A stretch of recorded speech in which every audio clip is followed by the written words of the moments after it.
আজ আপনাদের সঙ্গে শেয়ার করব সবচেয়ে সহজ পদ্ধতিতে একটি অন্যরকম ভাপা পিঠের রেসিপি। তো চলুন দেখে নিই কি করে বানিয়েছি। তার জন্য 1 কাপ জল ভালো করে গরম করে পরিমাণ মতো নুন দিয়ে 2 কাপ চালের গুঁড়ো দিয়ে ভালো করে মিশিয়ে ঢাকা দিয়ে রেখেছি। 5-7 মিনিট পরে একটুখানি ঠান্ডা হলে হাতের সাহায্যে ভালো করে মথে নেব।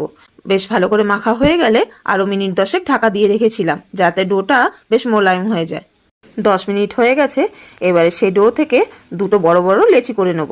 এই দেখুন একটা বড় করে রুটি বেলে নিয়েছি, একটুখানি মোটা করে, ঠিক এরকম হবে।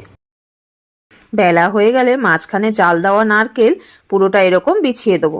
খালি মাঝের অংশটা দিয়েছি সাইডগুলো যাতে মুড়তে সুবিধা হয়। বেলার সময় ভালো করে চালের গুঁড়ো দিয়ে বেললে নিচের দিকে চাকতিতে লেগেও ধরবে না। এইবারে টাইট করে চেপে চেপে রোলটাকে বানাতে হবে।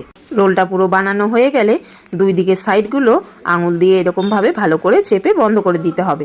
দেখুন এইভাবে একটা সিলিন্ডার তৈরি হয়ে গেল। এইভাবে 2টো সিলিন্ডার আমি করে নিয়েছিলাম। এরপরে এটাকে ভাপাতে দিয়ে দেবো।